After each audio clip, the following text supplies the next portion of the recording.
সবাইকে পহেলা বৈশাখের শুভেচ্ছা। আজকে চলে গেলাম মাওয়া ঘাটে পান্তা ইলিশ খাওয়ার জন্য। আসলে না, আমি মজা করছি। আসসালামু আলাইকুম, hello everyone, welcome to my another new blog.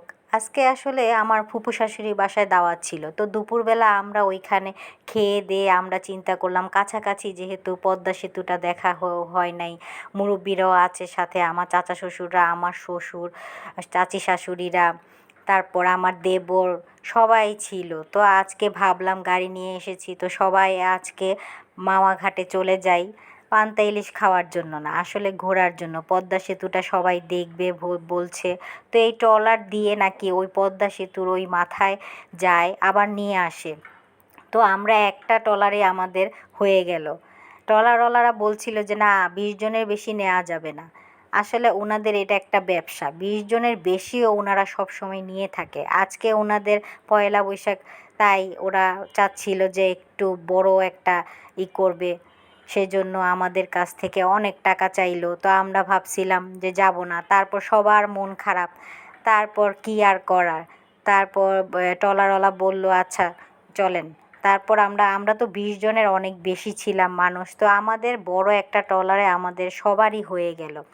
তো আমরা ট্রলারে সবাই উঠলাম, উঠে এই তো সৌন্দর্য দেখছি আর উপভোগ করছি। এত বাতাস ছিল, আবহাওয়াটা এত ভালো লাগছিল, কি আর বলবো।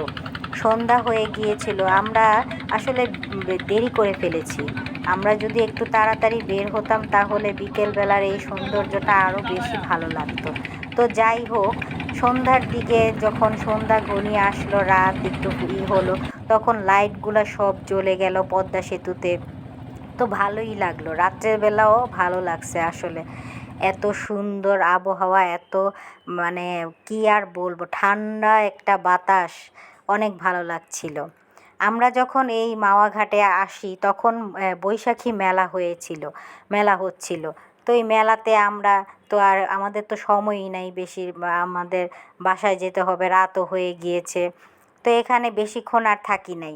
তো আমরা ট্রলার থেকে নেমে গেলাম, নেমে তো এখানে মেলা দিয়ে যাচ্ছিলাম। তো একটা দেখলাম ভালো একটা মজার একটা আইসক্রিম, এটা ছিল রোলার আইসক্রিম। এত মজা ছিল কি আর বলবো। তো আমরা সবাই এই আইসক্রিমটা খাওয়ার জন্য দাঁড়িয়ে গেলাম, তো খেলাম। আর ওই দিকে তো পান্তা ইলিশ খাওয়ার জন্য এক একজন ডাকছে, এক এক মামারা, কি আর বলবো। তো এই তো আমরা আইসক্রিম, আমাদের খাওয়া প্রায় শেষ, আমরা বাসায় চলে যাব, কারণ আমাদের আর সময় নেই, আমাদের বাসায় ফিরতে হবে। তো এই তো